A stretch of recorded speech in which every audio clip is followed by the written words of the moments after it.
Bharatiya Janata party जो आरोप लगाती है परिवारवाद का, कम से कम हमारे परिवारवाद को तो खत्म कर रहे हैं वो लोग। इसके लिए उन्हें धन्यवाद देता हूं मैं।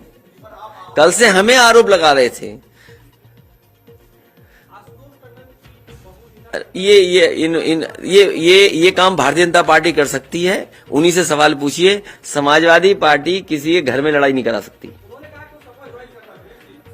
ये आप अपने मनगढ़ंत मत कहिए कि हो सकता तुम ही भारतीय जनता पार्टी के हो।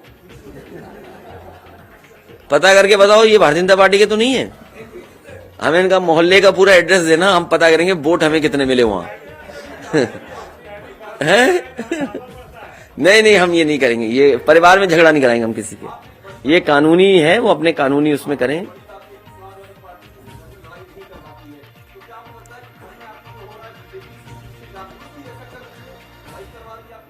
अभी तक आपकी आंख नहीं खुली?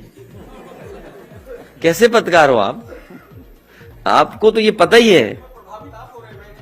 नहीं, प्रभावित, सवाल प्रभावित का नहीं है। सवाल ये है क्या आप तक इतना तक नहीं जान पाए आप कि भारतीय जनता पार्टी जो परसेप्शन है, जो परसेप्शन समाजवादी पार्टी का है, जिस तरीके से समाजवादी पार्टी में भारतीय जनता पार्टी के बड़े बड़े मंत्री शामिल हुए, जिनके पास व्यापक समर्थन है, जनाधार है, जो आपकी पार्टी में शामिल हुए स्वामी प्रसाद मौर्य जी, कितना बड़ा जन समर्थन है उनके पास।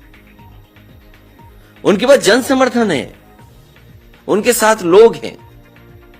या मंत्री दारा सिंह चौहान शामिल हुए हैं, उनके पास भी समर्थन है। जिस तरीके से समाजवादी पार्टी ने दलों को जोड़ा है, तो जो परसेप्शन है, उस परसेप्शन की लड़ाई में भारतीय जनता पार्टी हार गई। हम लोग आगे हैं, हम अपना मैनिफेस्टो रिलीज कर रहे हैं कि आखिरकार जनता के बीच में जब हम जा रहे हैं तो जनता से हम क्या कहें। आपके ही सामने न जाने कितने बिंदु हम उठा चुके हैं। 300 यूनिट बिजली घरेलू माफ होगी, इसका जवाब भारतीय जनता पार्टी के पास क्या है? भारतीय जनता पार्टी कहने लगी हम बिजली आधा कर देंगे, तो इसका मतलब 4.5 साल तक तुम बिल ज्यादा लेते रहे। 4.5 साल का पैसा वापस करोगे क्या? लैपटॉप डिस्ट्रीब्यूशन होगा। इन्होंने जो टैबलेट दिए हैं उस पर उंगली उठ रही है, प्रश्न लग रहे हैं। समाजवादी सरकार के दिए हुए लैपटॉप आज भी चल रहे हैं। किस स्पेसिफिकेशन के खरीदे गए थे और किस स्पेसिफिकेशन के बांट दिए गए। समाजवादी पेंशन एक ऐतिहासिक फैसला था और डायरेक्ट बैंक के अकाउंट में जाता था। यह व्यवस्था समाजवादियों ने उत्तर प्रदेश में न जाने कब लागू कर दी थी और अब बढ़ा करके उसको 18,000 रुपए किया है। ये कोई छोटा फैसला नहीं है, बड़ा फैसला है। गरीब माता बहनों की मदद के लिए, उनके सम्मान के लिए समाजवादी पेंशन पुनः शुरू होगी। और ये जो पुरानी पेंशन व्यवस्था की बहाली, ये हिस्टोरिकल फैसला है। और उनके लिए जो बुजुर्ग हैं, जो सेवा देते हैं और नौकरी के बाद उनके सम्मान के लिए कम से कम एक ऐसी व्यवस्था है जो जीवन भर उनके साथ रहेगी। आज लाइफ एक्सपेक्टेंसी ज्यादा है, 80 साल 85 साल, लोग 90 साल जी रहे हैं। हम तो 24 साल से पूछते हैं उम्र कितनी? 24 साल की, 80 है उनकी।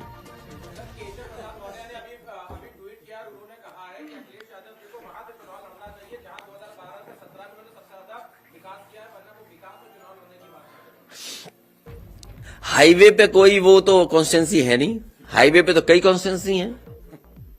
अगर हम आगरा से लेकर के गाजीपुर तक कॉन्स्टिट्यूंसीज गिने,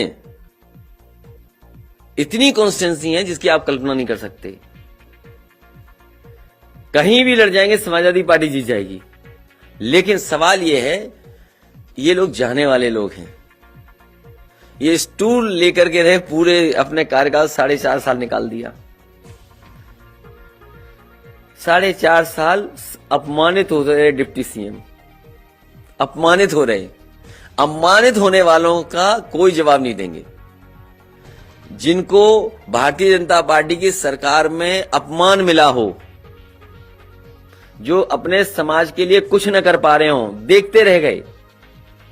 69,000 कितनी बार लाठी खाए बताओ? यहां जितने नौजवान आए सब लाठी खाए। अपने हक के लिए, अपने सम्मान के लिए लड़ते रहे, कोई ये नहीं कर पाए, कुछ भी मदद नहीं कर पाए। इसलिए इन लोगों की चर्चा करना ही बेकार है।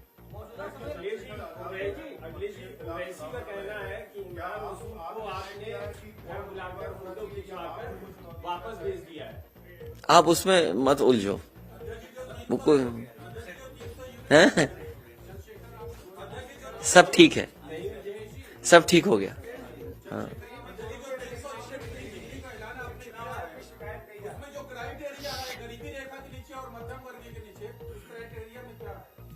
वो जब विस्तार से नियम बनेंगे वो दिखाई देंगे, लेकिन 300 यूनिट फ्री मिलेगी बिजली, घरेलू बिजली सबको फ्री, सबको,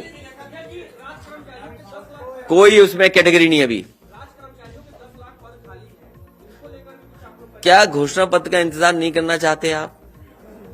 अभी घोषणा पत्र का इंतजार करिए। मैंने पिछली प्रेस कॉन्फ्रेंस में भी कहा था, नौकरी और रोजगार को लेकर के समाजवादी पार्टी विचार कर रही है किस तरीके से नौजवानों को नौकरी और रोजगार मिले। और मैंने पिछले 4.5 साल में जगह जगह जिन बच्चों को लैपटॉप दिया था, जिन बच्चों को लैपटॉप मिला था, उन्होंने अपनी मेहनत से, अपने परिश्रम से रोजगार और नौकरी करना शुरू किया है। तो जो सरकार लाखों लैपटॉप दे सकती है, 18 लाख से लेकर के 20 लाख तक, तो सोचिए वो नौकरियां कितनी निकल सकती हैं जब आईटी सेक्टर ग्रो कर रहा है। और कोविड और इसके समय आपने देखा कि किस तरीके से ऑनलाइन चीजें बढ़ी हैं, आईटी के क्षेत्र में कितना विस्तार हुआ है, कितने परिवर्तन आए हैं, कितने रोजगार के अवसर हैं, नौकरी के अवसर हैं। तो इसलिए इंतजार करिए कि जो पार्टी 18 लाख लैपटॉप दे सकती है, 20 लाख लैपटॉप दे सकती है, वो सोचिए कितने रोजगार उस क्षेत्र में पैदा कर सकती है और देने का वादा करेगी। और उसका उदाहरण मैंने एचसीएल भी दिया था आपको कि लखनऊ जैसी जगह इतना अच्छा कैंपस अगर एचसीएल का लाने का काम किया, तो अगर ज्यादा से ज्यादा हमें सहूलियत देनी भी पड़ी या पॉलिसी के अंदर कुछ मदद की करनी पड़ी, तो हमारा स्वार्थ यही है कि उत्तर प्रदेश के नौजवानों को रोजगार और नौकरी मिले। उसके लिए इंडस्ट्री को कुछ भी सहूलियत देनी पड़ेगी, वो सरकार सहूलियत देगी, लेकिन उसके लिए इंतजार करिए मैनिफेस्टो का। बीजेपी के बाद, बीजेपी की तारीख अगर आपको पता हो तो हम अपनी तारीख बता दें। उनको क्या चिंता है? उनके सब हार रहे हैं, उनके सब हार रहे हैं अभी तक।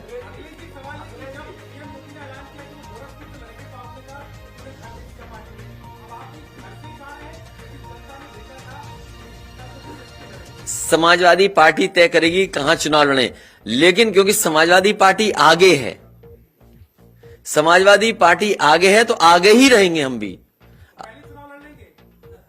हम आगे रहेंगे।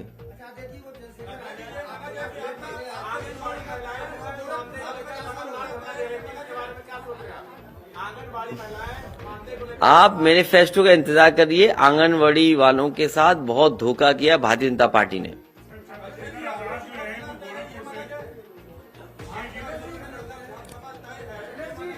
अभी कई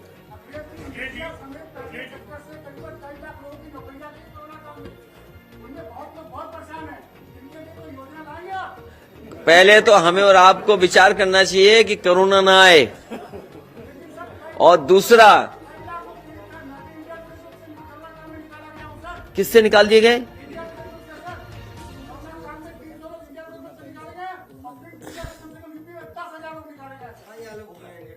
इंडिया टुडे से निकाल दिए गए, और ये सरकार स्वीकार ही नहीं कर रही किसी की नौकरी गई। तो इंडिया टुडे तो चल ही नहीं रही, अब तो केवल डिजिटल ही चल रही।